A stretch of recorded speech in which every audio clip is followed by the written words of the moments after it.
You mother effer. Of course. All right, back to the top. That's what I want. All right, and then you two mutes.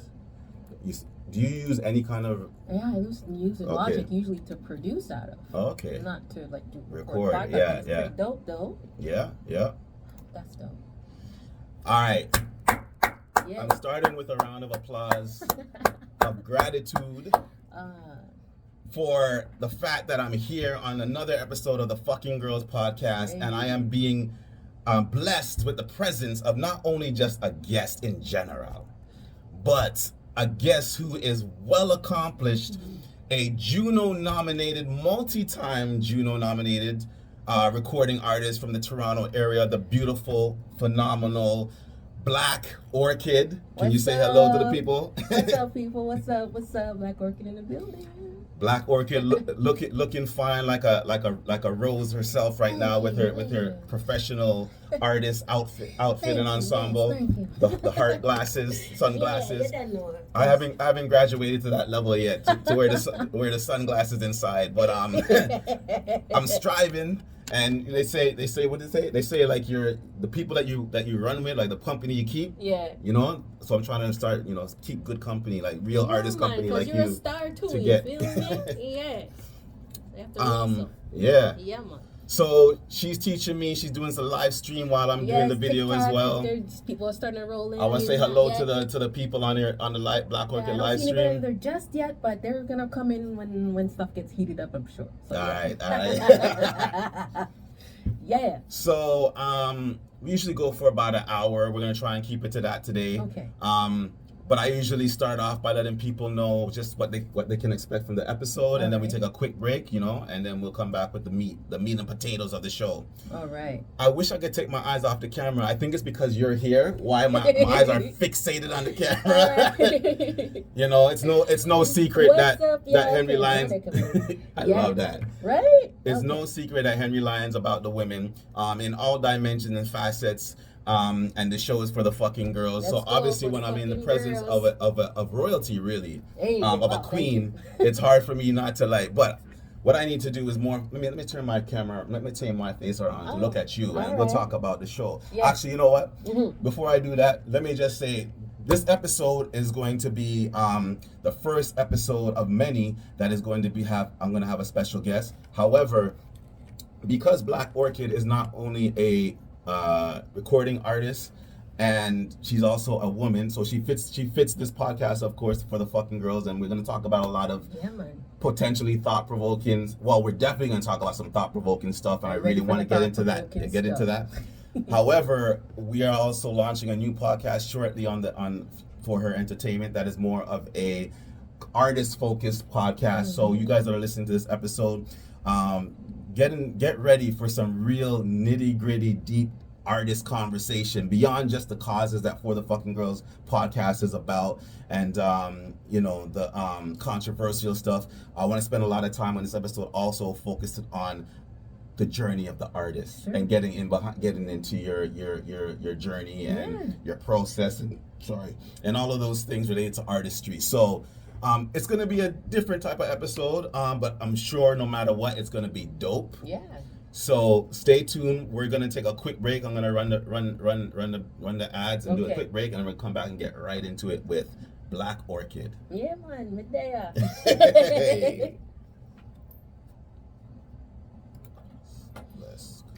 Yeah, I see y'all. What's up, y'all? See y'all coming in. You know what I'm saying? I'm just gonna pull up. I forgot to pull up my notes of the things I want to ask you. What's up, Jazz Single? I see you. How you doing? Hey, everybody. This is live. Yeah, you don't know.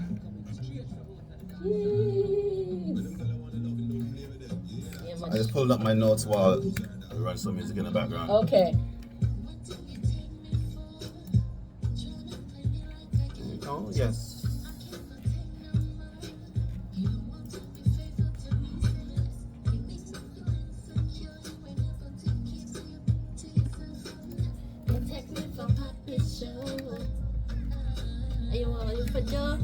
I think that it's time you leave. Pack up your things and go. Oh, yeah. Time to return my heart. song is bad, yo. This song is bad. Thank you. This song is bad, yo. I will tell you all about it soon. Yeah, this guy kills it. Whoever he is, he kills it, yo. That's Basie from TOK.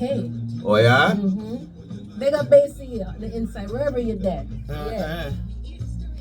Okay.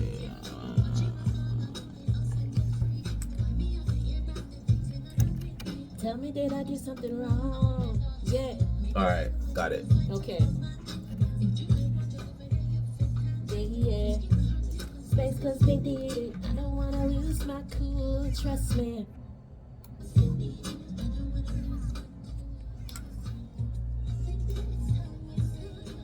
All right, let's go. Okay. Yeah. Yeah. How does the song go? Time you leave. Yeah. Pack up your things and go. What? Yeah. Live exclusive. Yeah. Come in, be a seer. Yeah. Uh-huh. Yeah. Pick up stuff. A big truck. Yeah. Hey! Yeah, too. Yeah. Hey. Sing it. Rock. Knock. Hey. Once on your back. Hey. If your man now do your body right. Yeah. With the bass down in the middle of the night. Right. Hey, yeah. What? Can we get that exclusive? Pack up your things and Yeah. go. Hey, you're not easy, yeah.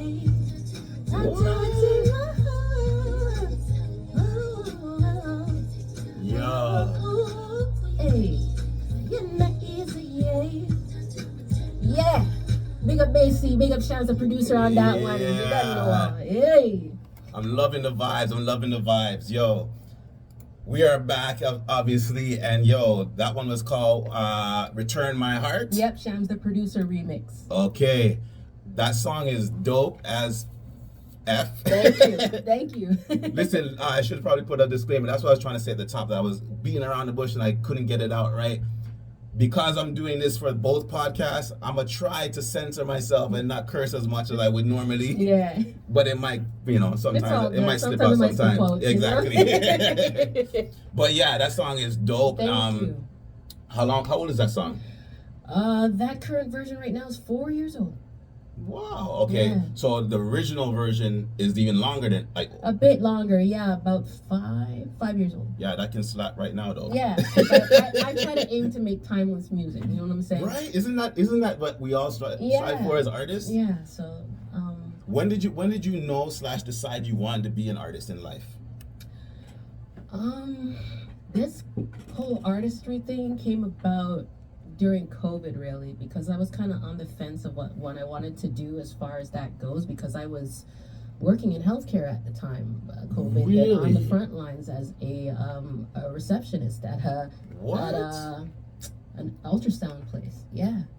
And so I was kind of doing both. I shot the video for another song, Show You, at the same time I was working at the clinic. I got COVID also during that time, and so I was like, I don't know if I want to sit in the front of a desk anymore and work for somebody else. I would rather follow my dreams and pursue music full time. And so I had a traumatic experience at work when some anti-masker came in and was harassing me and my colleagues and like hurling racial shit at me. What? So, yeah, I was like, your kind are here. You shouldn't really be able to live and breathe or some shit like that. What? They were saying, yeah. So I'm like, okay, it was very traumatic when you're literally quoting back specific words, so you know that. I remember his face and everything. I recorded that whole thing, and so after that, I was like, nah, that shit ain't for me anymore. So I quit, and then I took a break for a little bit to kind of center myself, and then I'm like, oh, what the heck do I do now? Like, I guess I am it's all or nothing now, you know what I'm saying? So I just decided to pursue the artist route, and so I've been doing that for the last 4.5 years. I have to say right off the bat, I am shocked that you're telling me that you just started this artist journey 5 short years ago. Yeah. Because the output, which I looked at, you know, before we did the show, Yeah. I went on the Bandcamp. You're on YouTube, Yeah. Spotify, all of that. The output, and not only the amount of stuff that they put out, but the quality. Yeah. You look like you've been here for years, like it's been decades, I mean, like you've been in this game, like, you know, like you said you multiple Juno nominations. Yes, and those came within the 5 years. Let me put it into context, which my listeners all know, and you may not know, because we literally just met by accident or did. Divine, you know, appointment. Survived Providence anyway. Yeah, like just over 6 months ago. But in any Yes. case, I've been doing this since the early 90s. Wow. Like since I was like 16 years old. Wow. So to see what you've accomplished in the short 5 years, that is impressive. That is beyond impressive.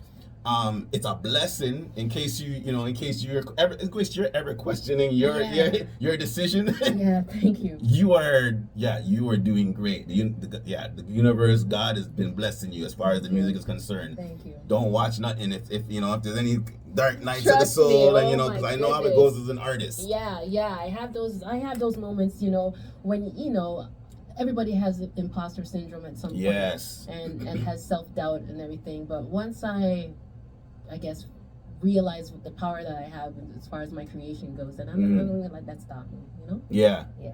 So I'm wondering, like, okay, so like my mind is like, there's a million questions. I have my prepared question list that is for the, you know, the podcast itself. Let me just talk about that real quick for the people, for both kill two birds with one stone. Of course. So the next podcast that I'm trying to launch, that's not trying. I am launching next month. Yep. It's called the Unknown Artist Podcast, and it's about getting deep into the creative life of an artist, but more specifically, 5 very specific subjects. Dating and relationships, day job and financial stability, mental and emotional health, creative output, which we just kind of touched on, and then creative work-life balance. Okay. And in essence, I want to have a conversation with other artists and other creatives just like you and me, to just kind of talk about these things and how it affects us uniquely more than it does the average person, and how all of your different parts of your life is affected by just being an artist. You know what I mean? Yeah. So I have that prepared in terms of conversational topics for this episode. However, because you fit into both, you know, I also have a secondary list of just artist questions that I want to ask you that's separate from that. Okay. And now on top of that, you're just flinging, you know, random conversation and sparking all kinds of different, so we can go in all kinds of different directions. So it's going to be a little bit of a roller coaster, but it'll be fun. So you said 5 years. So my question based on that now is that, like, but you've been singing for much longer, or was it just? Of course. Like I've been singing since I was small. I would say more of my singing became more, like I became more confident with my singing in my teenage years, but I've been singing since I was like 6, 7, 8 years old, in church mostly, you know, because most artists, their foundation is church, and I got a double blessing of church because my parents went both to church on Saturday and Sunday. So you're the Adventist? Yes, my dad was Adventist and my mother was Pentecostal, so I got a double blessing of the Lord on Saturdays and Sundays. Okay. Yo, the struggle was really real then, eh? Trust me, but what about no secular music too? No, actually, no. For real? My parents weren't like that. Okay. My mom. That's how my musical taste really shaped, because my mom was listening to everything between reggae, hip hop, R&B, dance music. She was very eclectic with her taste, so nice. I adopted her eclectic taste because of that. Yeah, so but I've been singing since I was small. I've been writing songs since I was about 8 years old, and my dad was a 8 years old? Yeah. My father was a songwriter too, so he helped foster and nurture, you know, he was my first mentor. So your dad was in the music business, or he was an artist? He sang in church with a group, what are they called? I forgot the name of the group right now, but he sang in church with them, and then he tried to form a duo with my uncle called Small Axe, and they did a little album and everything. I remember. Nice. Yeah. And there was a couple songs in there that were like amazing, and but I guess an experience that they went to the Bamboo, and I remember this when I was a kid. They went to the Bamboo for a talent show, and they had 2 songs they sing, and one was better than the other, but they chose to sing the less better song first, and it lost the crowd. And I told my dad, you guys should have sang the first song, the better song first. Because when they got to that song, they lost the crowd already. And they're in Toronto. In Toronto, you know, Screwface capital, like world. you can't play. Right. You can't play. So after that experience, I think it kind of discouraged him from pursuing it like more on a professional level. So he put all his energy into his business. Okay. And so with that, he was still fostering my songwriting and stuff. And I would still be writing it and everything, but I never really took it too seriously up until 2004. Okay. Now by this time I was living in the States. Okay. I had moved away because I had gotten married to a guy with the military in the Marine Corps. Oh, wow. So I moved to California and lived on Camp Pendleton. So you have probably a whole heap of stories. Yeah. Okay. But during that time is when my production, like when I started to go into music producing. And, I had a Ricky computer, and I got like a bootleg copy of Fruity Loops, and I taught myself how to make beats on that shit. That's actually okay. So as a woman, I know personally that you are a minority when it comes to music production specifically. Like even still, right. And 2004 is 20 years ago. So even then, I know for a fact it was ridiculously rare. Yeah, exactly. Yeah. So what gave you the impetus and like, because that's phenomenal. The fact that like I've never really met a woman who actually said they produce like that's their thing, or they start. You know what I mean? So how were you able to than the singing? You know what I'm saying? Wow. Okay. So how did it come about when you were in the States? Like how did you end up, deciding to do that? Like. So my kid's dad, he was doing music, and so he kind of introduced me to he showed me that he was producing on Cubase and stuff like that. Yeah, Cubase. So I wouldn't really get picked up on that, but I kind of fell into Fruity Loops and taught myself that I had to like go through trial and error to figure out what works and what doesn't. Yeah. And then I was like starting to sample things. I learned I figured out how to sample, and so I would use stuff like Sony SoundForge and like chop up samples and put them in there and reverse and slow down and chop up. And my chopping up skills were sicker back then than they are now. Like I swear to you, like if I pull up like shit from 20 years ago, it'd be like no, But I was doing that and kind of juggling being a mom and a wife at the same time. Right. And that was hard, so I couldn't really pursue the production stuff as much, but I was still doing things. I was like competing in like online production beat competitions and stuff like that. Shout out Greg Milk because he was instrumental in that. I was competing in a thing called The Weakest Beat. Like every week they'd give us like that's a dope name. So every week he'd give us like a picture. Okay. To make a beat off of like, what inspiration. We feel. So, like a prompt. I was doing that for a while. I got really good at that, but like I said, being a wife and a mom kind of had to put that stuff on the back burner, and I didn't really take it seriously. I actually put it down for a long time because unfortunately I went through a divorce. And I moved back to Canada back in 2008 and pretty much had to like start my life over. From scratch, yes. Right, so music was like really the last thing on my mind until maybe 2016. Okay. But people who knew like I was kind of like dabbling here and there with it would be like, Renee, how come you don't take it more seriously? Because from what I hear, you're really good. I don't know if I can. I don't know. Yeah. But I don't know what it was. One day I just decided to just pick it back up again. I had an old rickety computer again. I got a bootleg copy of Logic, and I taught myself how to use that. Right. And I got pretty proficient at that. I taught myself how to record my vocals in there. They were crap at first. Yeah. With everything. Yeah. I taught myself how to do that, and then I was like, I wonder if I put myself out there, if people would, like, listen to me. So I started an Instagram page and started putting videos up of me, like, making beats and stuff. Yeah. And then I was like getting more confident about, I think, I can probably do this more seriously. Right, yeah. So the more I put myself out there, people were starting to, see what I was doing. And who was the first person I produced for? Oh.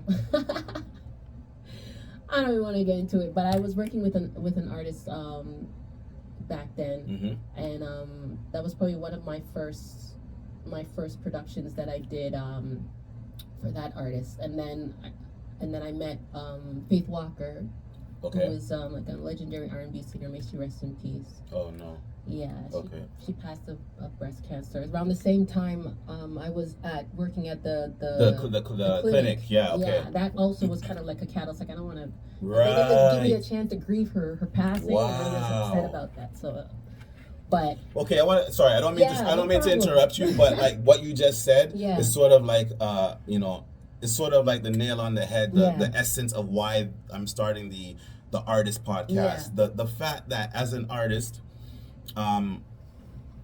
sometimes the world doesn't really understand us, and they don't really want to give space for us to process life the way that we would as artists.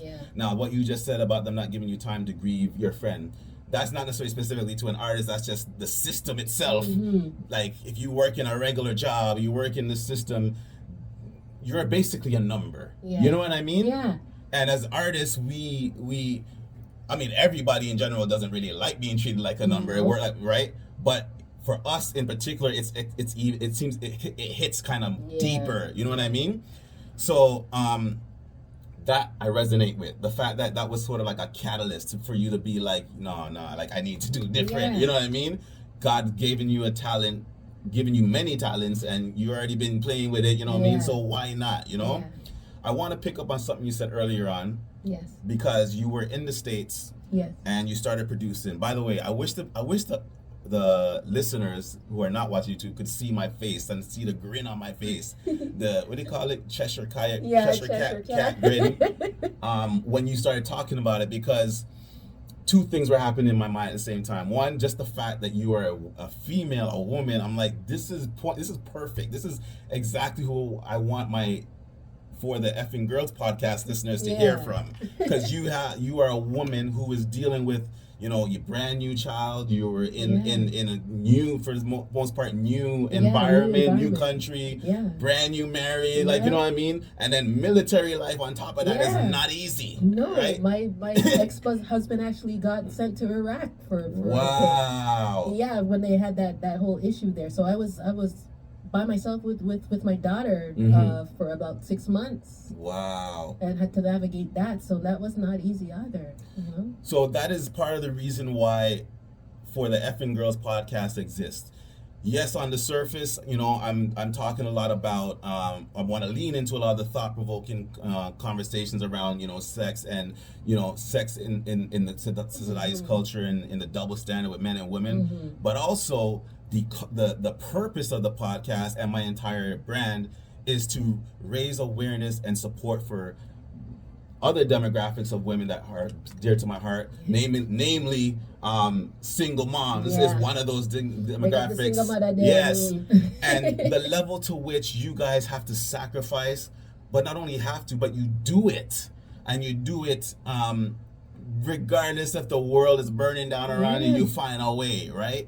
So I just wanted to take a moment to, I didn't want to just gloss over that. I wanted to take time to actually point out that, like, this is why I feel passionate about single moms, because this is the kind of things that you and many other single moms deal with day to day. As men, we have dreams just like anybody else or whatever, but a lot of times the burden for us to pursue our dreams falls on you guys. It's true. Whether we are with you or, separated, because we leave the children with you. You have the children full time. Whether in your case, whether it's the relationship doesn't work out, or in your case you were married but your man has to be out doing other things, and you still have to make sure the house is running, make sure the kids have food to eat, and all the things, and all of this is happening, and your dreams are being put on hold. Or, you know what I mean? So like, talk to us about that. Man, I had to put my dreams on hold to make sure that my family was good. You know what I'm saying? Even though, I wanted. Timing is everything. You know what I'm saying? I don't think now, like, if I don't think I would have been ready for what is happening to me right now in my career had I been like, I blew up back then, because my skills weren't on par yet. I'm still dealing with being a wife and a mother, so I wasn't really that available either. My kids were like little, you know what I'm saying? So you have more than one kid? I have 4 children. What?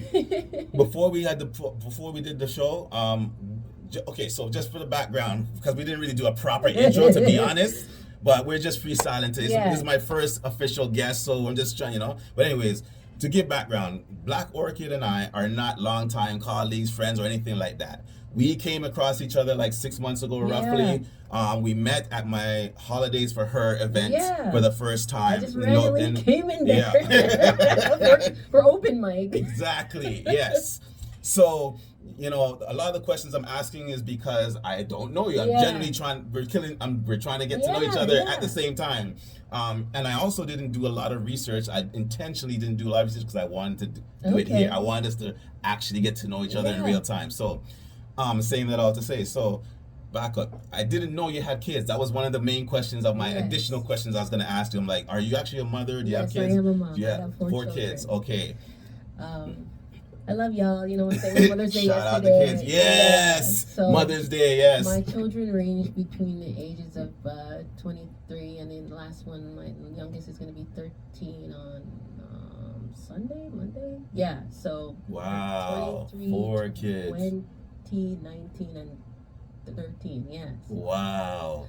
So the 3 older ones, they're adults now, so they're doing their thing. And my youngest is with me.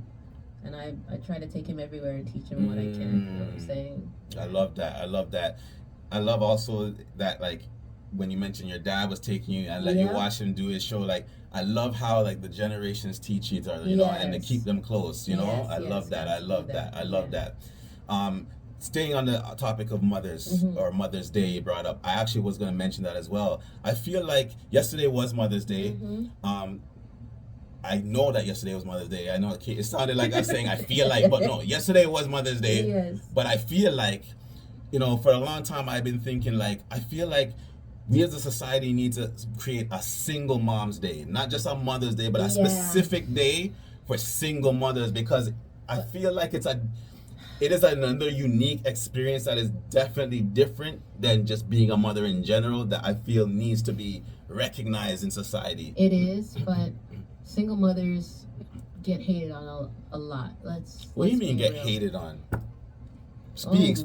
I could tell you my Show me, tell me. That's why we here. Single mothers are hated on the most for some reason. It's just like, make better choices, they tell us, or if you didn't mess with that guy, you wouldn't be by yourself, or all these things. I've heard so much different things. You're damaged goods and this, that, and the third. I've heard so much. Oh, wait. Sorry, not to cut you out. You mean like from men?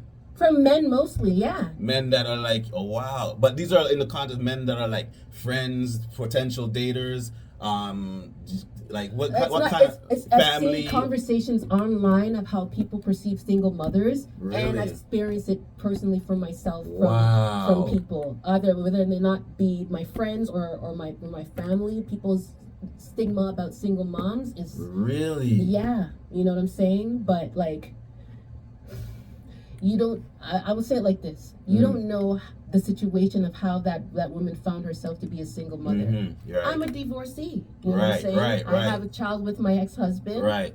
That's I'm a single mother because of that. You know what I'm saying? I'm not with the father of my other children. We were in a relationship. It didn't work out. Exactly. You know what I'm saying? Yeah. That's why I'm a single mother now. Yeah. So You can't. Some people, they lose the person that they're with, either their husband or their boyfriend. They pass away. Yeah. And that's how they become a single parent too. Yeah. So you can't really judge people on that situation, and just because they're a single mother, and just judge them on that basis. It's not right. And so anytime I see a single mom trying her best, you know what I'm saying, I always have to big them up, because it's not an easy job. It's not an easy job having to be the one that stepped up when the other person decided to leave. You know what I'm saying? Yeah. And for some reason we get the most flack for being the one that stayed. You know what I'm saying? It's crazy to me. This is wild. Honestly, I'm gonna be honest with you. For me, this is news. Like, wow. I've never personally heard of or experienced, male or female, anyone speaking ill of single moms like the way you're describing. So, I mean, this is great too, because this is why this platform exists. It's for me to learn as much as I want to share my opinions and stuff, and teach our audience, like for all of us to learn and grow from each other, right? So this is actually like this is disheartening for me to hear it, that this has been your lived experience and that it even exists in the world. Yeah, it has. You know what I'm saying? Like I do know that, there are stigmas out there too, where women who are, and I don't want to say sexually promiscuous, but for lack of a better description, are looked down upon, etc. Right? So I'm gathering from the way you described the negative comments from people, that's almost like they're inferring like that's part of the reason, like you don't know how to keep your legs closed, right? So that's why you're a single. So that too. That is a narrative and that's a narrative and a mindset. That's what I'm here to fight. That's what I'm here to rail against, as they say, and try I gotta thank you for that, because you're probably one of the few men who actually really give a damn about breaking the stigmas and the stereotypes and the misconceptions about women. And I'm grateful that you have a podcast like this to highlight those kinds of things and have meaningful, controversial, thought-provoking conversations about this thing, because it's needed. Because a lot of women feel like we're fighting against men sometimes, and the way they perceive us. You know what I'm saying? So I'm really grateful to you to have this kind of platform that you can push back against that. Big up yourself, Henry. Thank you. Honestly, it for me, it goes double the other way. Just I'm grateful that you were able to see me, not know me from Adam, and just take me at my word or face value, and to just make yourself available, to be willing to come and speak on this topic and so much more. And actually, let's get into that now. Actually, in the terms of deep topic. Because we met at my event. Yes. Had I not had my event and step out on faith, which was very hard, very difficult for me and my story, you can listen to former episodes. But at that time, that was the second event that we had for this cause of raising awareness and raising funds for women in shelters. To your point, a lot of the women in shelters are single moms. Yes. No fault of their own because of their domestic abuse situation, right? But you showed up, and the very night of you showed up, you showed out. I was blown away. I never heard of you, whatever. And I was like, yes, I need to connect with Blk Orchid. Just from a talent perspective, like, you were great. Thank you. I was like, this girl is dope. Like, right? Thank you. But then, I don't know if you told my partner Tygon, or if you and I directly spoke, but I do remember you alluding to or mentioning that you have a history or a connection to the cause itself, a personal cause to the domestic abuse stuff. So we didn't get into it that day, right? But we knew, like, yes, okay, just based on those two things alone, we definitely I want to connect with you and eventually get you on the podcast. If not, knock on with some music, because we're creating some music for the cause right now. And then you shocked me by first agreeing to be on our marquee event of the holidays for her in December.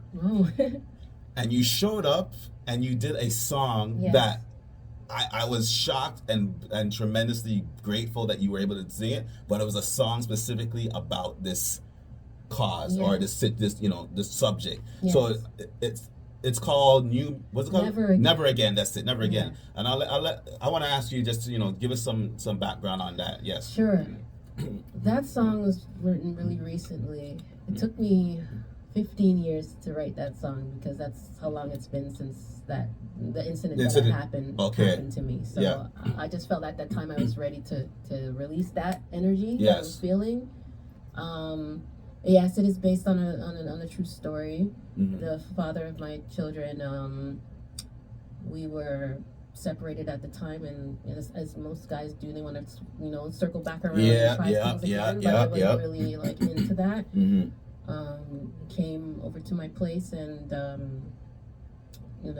tried to smooth talk me and everything like that, and I mean, one thing led to another and whatnot, and then after that he's rummaging around in my stuff and finds like a bikini.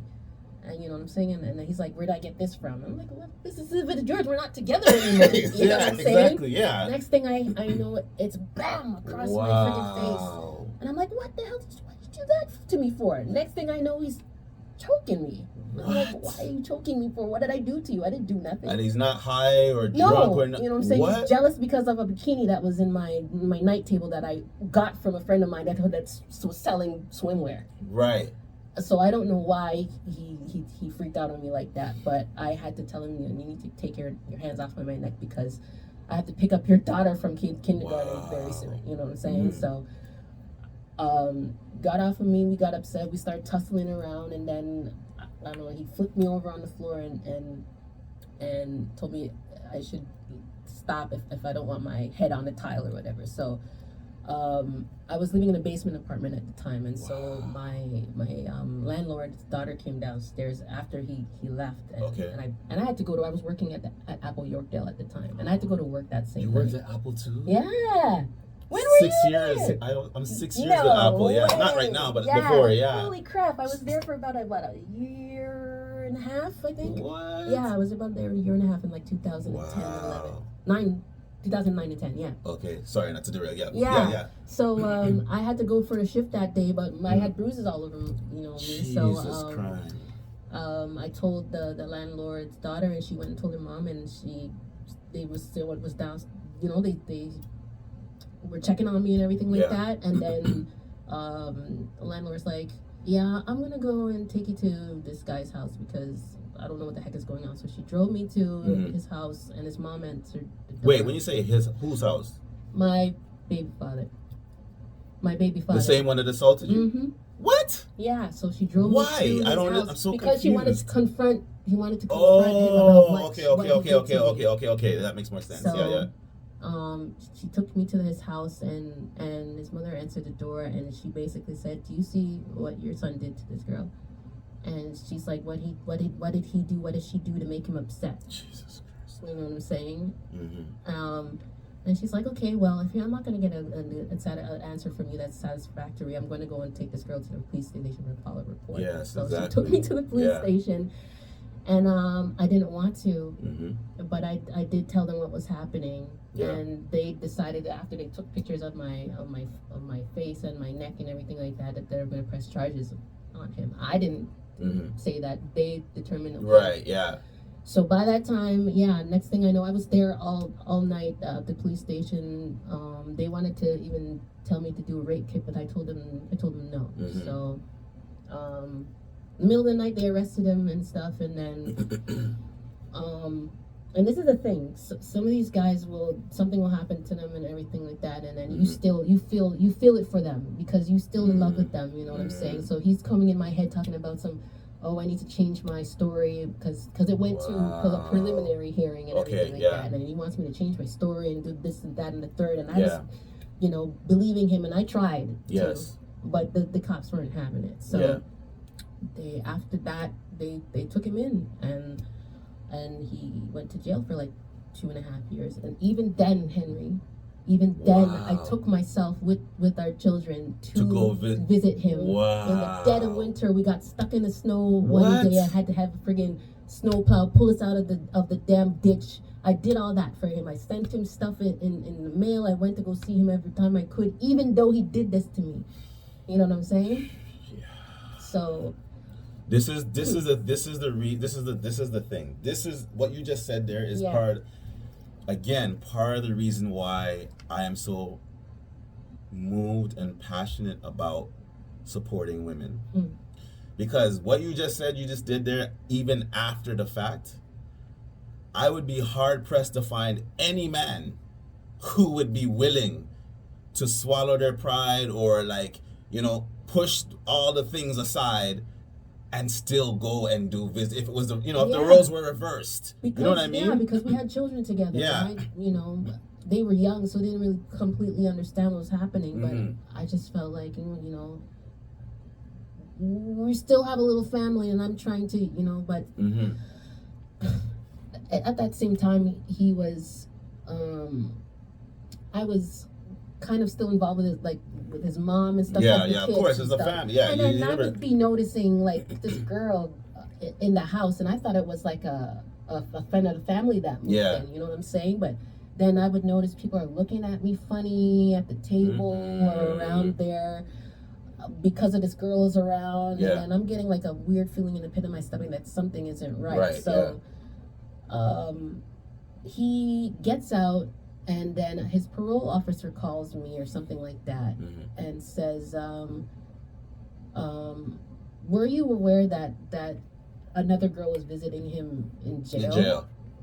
Come to find out, it was that girl, same girl, and she was seeing him. In fact, the day I had my son, she was at the house. Wow. When he came to the hospital, just to make sure that his name was on the goddamn birth certificate, she was at the house there with him. His mother told me that, you know what I'm saying? And so I was like, wow, you know what I'm saying? That's crazy, you know what I'm saying?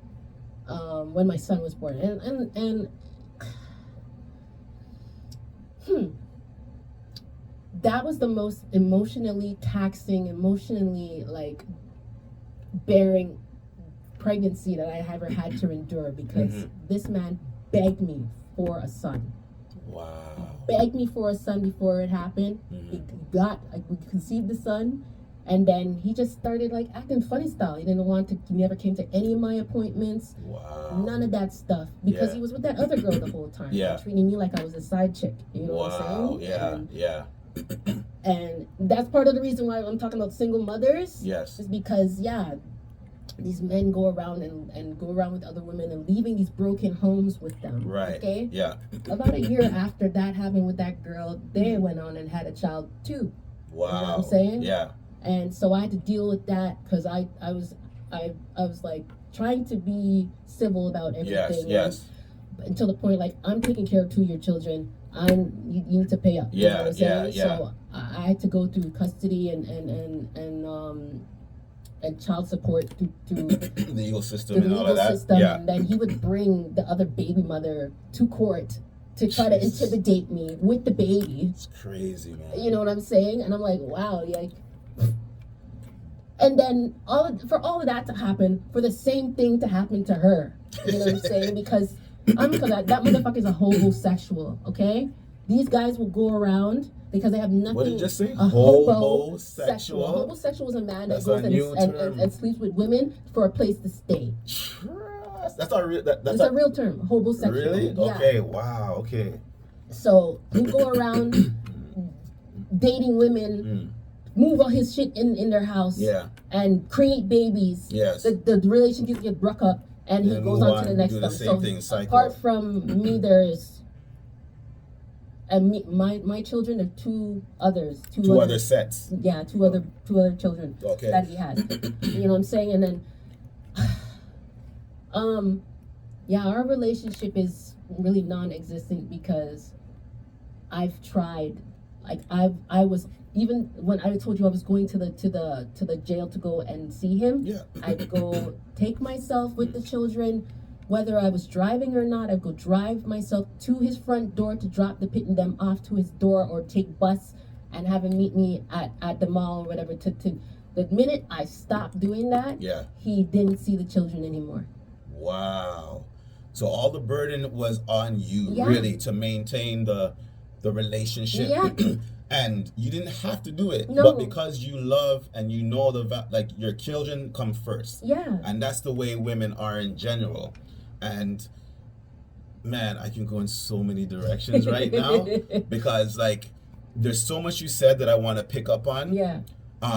There's the aspect of the fact that, you know, I want to talk about how being an artist affects your dating and relationships, and this is Yeah. treading on that territory, we can right? go there too, because you're going through all of this, right? Mm-hmm.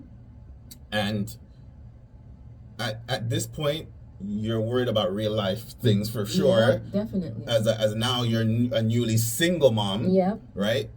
But you're still a human being. Yep. So eventually you're going to want to move on and find somebody for yourself. Yeah. Right? Yeah.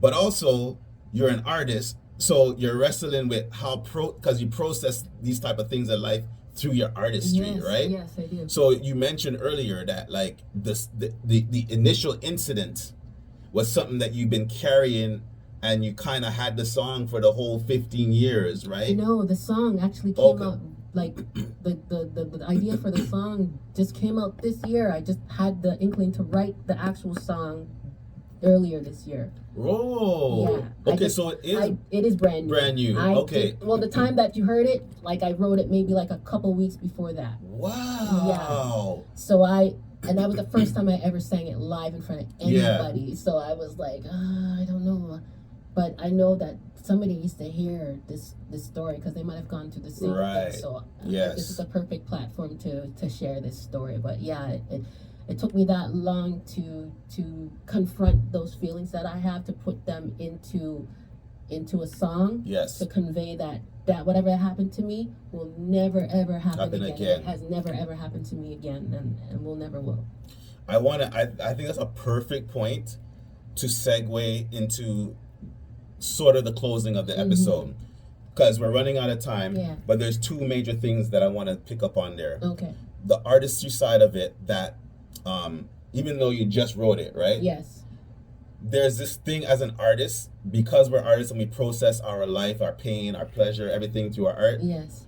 Sometimes there's certain things that are so personal, and you don't know, I don't know about you, but sometimes you wonder, like, how do you decide what is, okay to put in your music versus what to leave out? Or like, how do you manage that part of it? And then secondly, before you answer that, or just to keep in the back of your mind, from the perspective of this podcast now and my whole platform I'm trying to build, I'm trying to figure out, to help the cause, how do I get the world in general passionate about the cause the way I am, to affect change. So I've started down this path of trying to use arts and entertainment on a general level, but I'm curious from your perspective as both an artist and also a woman who is in that experiences, what would you think or suggest, or what would you feel would be a good way? Like, how would you like to see, what we can inspire other people to be passionate about this cause? Like, is there any advice you can give me? What you're doing right now is getting the word out, having this podcast, having your events like Holidays for Her and your other events definitely helps to spread the word about what you're doing, and we're raising awareness, you know what I'm saying? Because even if you got on here on TikTok and just talk about what it is that you're doing and stuff like that, and your cause for women, there's so many millions of women who want to hear this stuff. So it's just getting it out there for the world to hear. And sorry, what was the other half of the question? The first question was the artistry side of, like, how do you navigate trying to determine when, not just even with this specific situation, but I'm sure there's lots of other things you've written about, like, how do you navigate that? I guess you have to figure in within yourself whether the timing is right to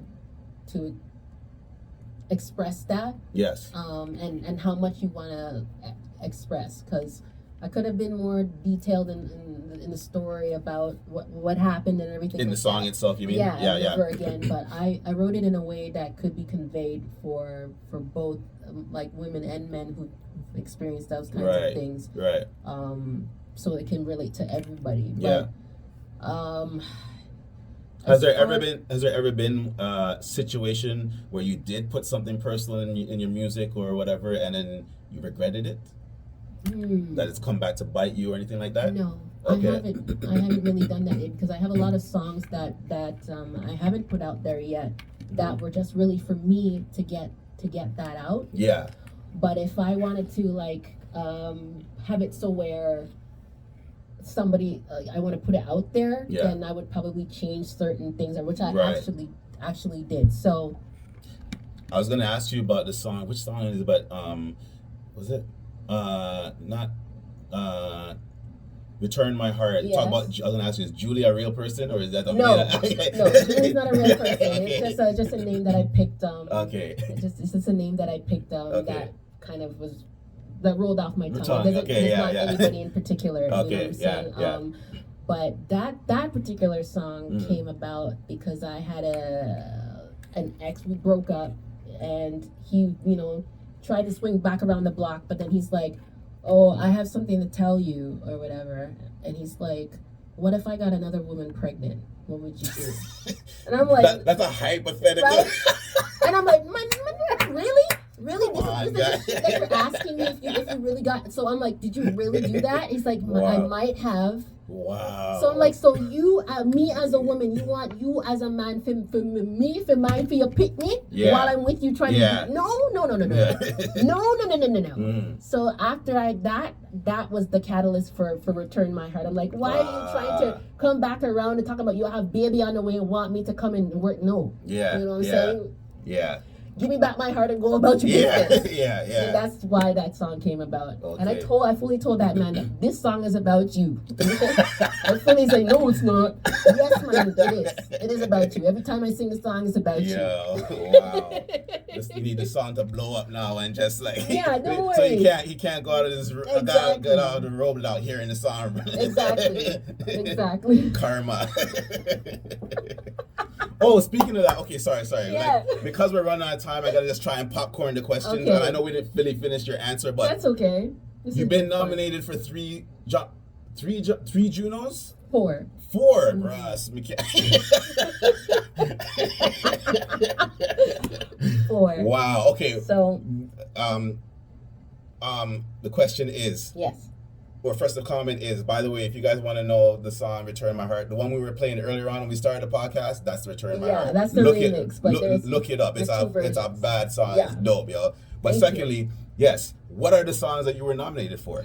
So most of the first Juno nomination came in the way of my songwriting. Okay. On an artist, Chelsea Stewart. She's a reggae artist. She's based in Montreal now, but I wrote a couple songs, and it was on her album, and it got nominated for Juno for Reggae Recording of the Year. Okay. The other 3 came about when I was doing the hip hop children's albums for Maestro Fresh West.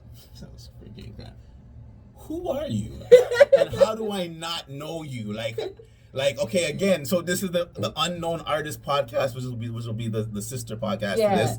That's what it's about. Like, you have so many cool accolades and like accomplishments and experiences, and yet in the big picture, grand scheme of things, you're still an unknown artist, like myself and so many more that I know. So this is why I created the other podcast. I want to give a platform for us unknown artists to really build our audience and share the the insight and How you did a children's album with Maestro? I did 3 children's albums with Maestro, and they got nominated back to back for Junos 3 times. Dang. Actually, his last one, I wasn't involved with that one. The last one he did, I got nominated again for. So he had 4 back to back nominations, but I was involved in 3 of them. The second one, so the first one was based on a children's book that he wrote called Young Maestro Goes to School, and it's basically a book about him as a young kid navigating school and his family and stuff like that. Okay. So, we met each other back in 2013 and stuff like that. I told him that I was a producer and everything, but nothing really got started until like 2017 when I did some background vocals for him for a song on his Coach Fresh album in 2017. Okay. But 2020 and everything, he started doing the albums. And he had the children's albums. Yes. And he had asked me if I wanted to be involved. So I said, yeah, what the heck? So I produced 2 songs on that album. Julia is Great and Piano Lessons. And then the second album, all producer credits. Yeah, you can check it up on the thing. You can check my credits. You have to, okay, because when you're talking about your production life back in the days, it occurred to me that like you must have like a whole library of just beats upon beats or production upon production, just like like you have that like. Yeah, I got like hundreds of beats sitting at home collecting dust. You know what I'm saying? Another unfortunate hallmark of being an artist, the amount of projects and stuff that's just sitting collecting dust. But, yeah, so the second album I did, Julia's Great, which was centered around, I guess we can call him Young Maestro's rival, but it was a really high achieving, really intelligent, talented little girl named Julia. Okay. So I loved being involved in that because he was, featuring Black characters and telling our stories through that. So I produced over half of that album, and it got nominated for a Juno too. And then I did 2 songs on the third one, and that got nominated for a Juno too. So big up Maestro anywhere you're there. And these are all within the last 5 years. So we're not talking about ancient history. Not that it would matter, because accomplishments are accomplishments, and I respect that. But this is fresh off the presses, basically. You know what I mean? So that's like 2, 3, 4. Yeah. So 2022, 23, and 24 back to back. I love hearing that also because not only is it Maestro who is basically the godfather of hip hop in Canada, Toronto, right? Yep. But also the fact that Maestro is not the word evolving, branching out, expanding, right? Beyond just music, like he's doing these for a reason, for a cause, for the kids. But beyond that, I know, and you are probably familiar, like he's been doing acting like crazy since then. Yes, he has. One of my favorite things to see in the last 10 decade is when the show Mr. D was on the air. Yes, I remember that show. Yes, that show made me so happy. Not only because it was a good, fun show, but to see Maestro just like be a completely different person. And just like it was so encouraging as an artist to be like, yo, okay, if he's still doing something, branching out, we can still survive and do other things beyond the music, right? So and you got to work firsthand with it. That's amazing. That's amazing. And I'm grateful for that experience, and I'm honored that I was really only the only woman producer on those albums. Okay, I'm saying it right here on the record. It may not come to fruition, but all this information, you talking about being a producer and really just solidifying it, talking about all these accolades as a producer. I mean, I was already going to talk to you about, us collaborating on music as you being a singer. But now that you're telling me you're a producer, I'm sorry, but you opened up a whole can of worms. We can collab. Because like, I'm working tough. I'm working hard on the For the Fucking Girls album. And, I'll be honest with you, just as an artist, you go through those funks. You go through, and I've been excited about it, but just as excited and confident about it, like I go through moments where I'm like, boy, I just suck. Like this is not it. Like, you know what I mean? Like I need that. Maybe you just need a fresh, another perspective. We can collab.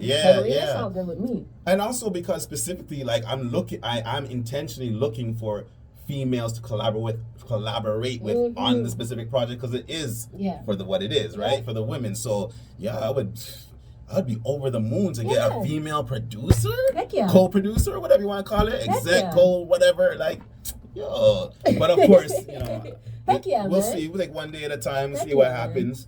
Yeah, and you have Never Again, so it's a good way to bring it full circle and end the show. So Never Again is your song. Yes, it's my song.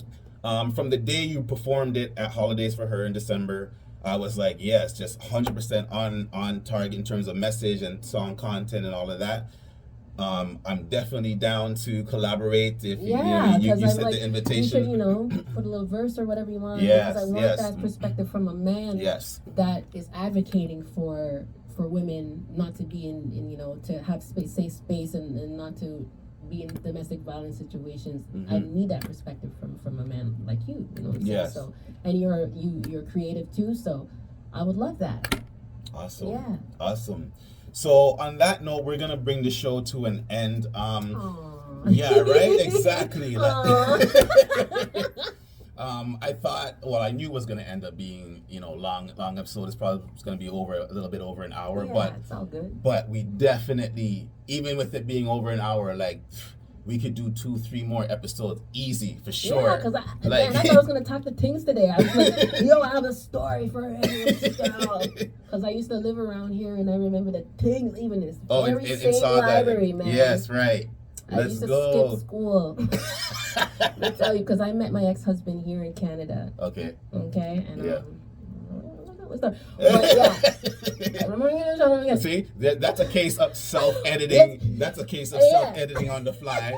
You know, we do understand a little bit about, you know, too much information as artists. I had some extracurricular activities in my high school days in this library with my now ex-husband. Okay. Okay, we definitely getting you back on when we get into the real deep for the effing girls podcast on some of those like extracurricular fun activities, grown up activities that you're doing when you're not exactly grown up. Like, you know what I'm saying? We're gonna talk about it. This is why we're as parents, we're like, you know what? Yeah, we don't want you to do the same thing because we know exactly where we're at.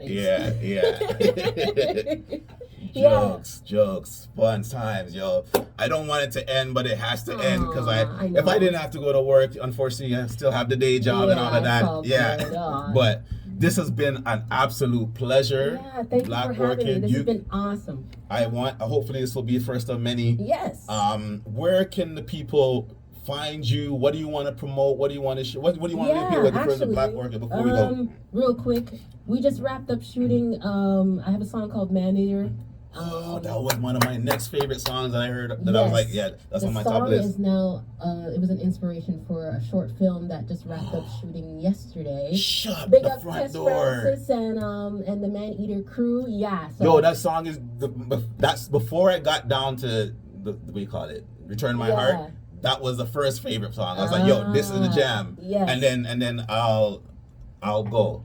That's another one. Yeah. So but man, that is a short film now, and they just wrapped up shooting, and I'm very excited. Are you in it? No, I'm the music supervisor, so I'm in charge of the music. On the film. So Man Eater, the short film is inspired by my song. Oh, got it. Yeah. But your song is in the soundtrack. Yes, the song is in the soundtrack, okay. And all its iterations is in the soundtrack. Yo, so when are we gonna see the film? We don't know. I'm not sure when they're gonna release it yet because they just wrapped up shooting yesterday. Okay. But I'll keep If you want to find out more about the film, you can go to Instagram at official Man Eater short film with underscores in between the words. Say that again. Official Man Eater short film and has underscores in between those words. Okay, and Man Eater is one word. Yes. Okay, and the Man Eater song, is that your latest single, like actual release, or like no? What? So my latest single right now is called Ride or Die. Okay. Shout out Adigan and Sticky Wow, the producer and the songwriter of that. It's on a Breaking Away rhythm, which is a compilation with some other amazing artists. So I'm pushing that right now. That's my latest release. Is it available on YouTube? It's available everywhere. I have the visuals on YouTube right now and everything. I'll pull that up right now. While I'm pulling it up. And what else? I got a couple shows coming up. I'm performing at JJ's Bar and Lounge in June. Gonna be in Montreal in July for the Taste of the Caribbean Festival. And I'm gonna be performing a set on Buddha Vibes Presents with some amazing artists. Queen C, Buddha, Eric Bo, K, and myself at the El Mocambo on August 23rd. So we're looking very. So you're very active. Yeah. I need. Active. Yeah. You're making me look really bad. Oh, Cause you brand new and you're doing everything. I just shot a music video in Kitchener on Saturday too with Big Up Yourself, Dudzy Mill. We just shot a video for Align Finally. That song, you should check it out too. 100%, I'm gonna check it out. So they can follow Blk Orchid at IAM BLK ORCHID everywhere. Awesome. Yeah. I will put that's your Instagram handle or everything handle. On Twitter, it has a one after that, but it's pretty much the same thing. Yeah. Okay, so I will still put that in the show notes as well, so that people can easily find you. But the specific song is Man Eater. Ride or Die is the brand new song, and we're gonna play that on the way out. Yeah. Do you consider yourself last question? You consider yourself a reggae artist, pop artist, R&B? What do you consider yourself? I'm a genre bending artist. Okay. I dabble in so many different genres of music. I can't really put myself into one box. Okay, so I'm okay, a genre okay. bending artist. I put R&B and reggae together, dance hall and hip hop. You know, I sing it up. Yeah. Okay, cool. I mean, I kind of expected an answer like that, to be honest, based on what I've heard. Because, like, yeah, when you go reggae, you go reggae. When you go R&B, you go R&B, and you do it all. You do it all authentically and high quality. So yeah. So yeah, it's just my little reggae song. Yeah. All right. So that's it. Today's a wrap. Yeah. I'm gonna play this as we go out. I've never heard this. I don't think I've heard this, but thank you guys for tuning in for the Effing Girls podcast with Blk Orchid / the unknown artist.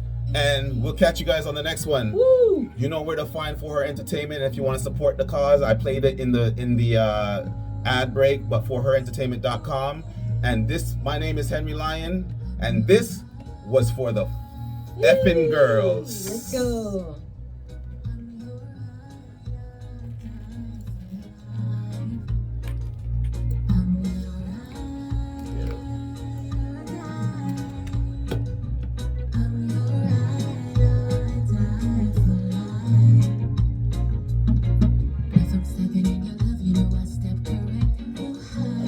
I'm just gonna try it because I don't know how to like why is this not recording? Oh, I'm turning up the wrong thing. Like, because like I'll probably like when I edit it, I'll put music in properly on the edit, but just in case I'm just doing this, you know. Okay. Rhythm. Yo, this video looks dope, bro. Thank you. I like this, yo. Thank you.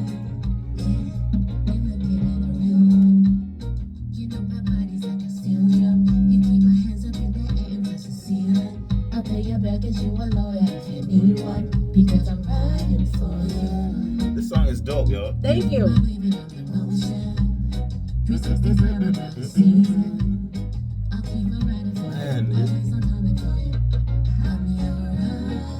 So you have 4 kids. I know half of them are grown, but still, how you find time to be so prolific? Like, I have kids, but they don't live with me. They're all grown and they're all gone. I only have one that to deal with on a consistent basis, because the other ones are grown too. You know what I'm saying? One is in the States going to school, college and everything. Like mine. Yeah, and the other one's working. The other one's working. So yeah. Wow.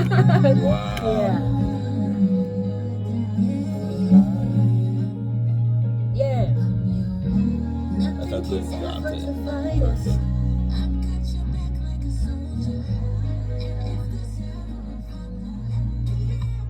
Yeah. Yeah. All right. Good. Awesome.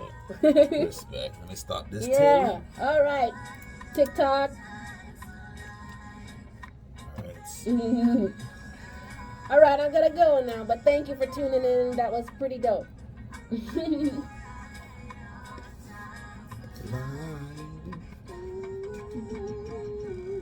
gonna stop this thing.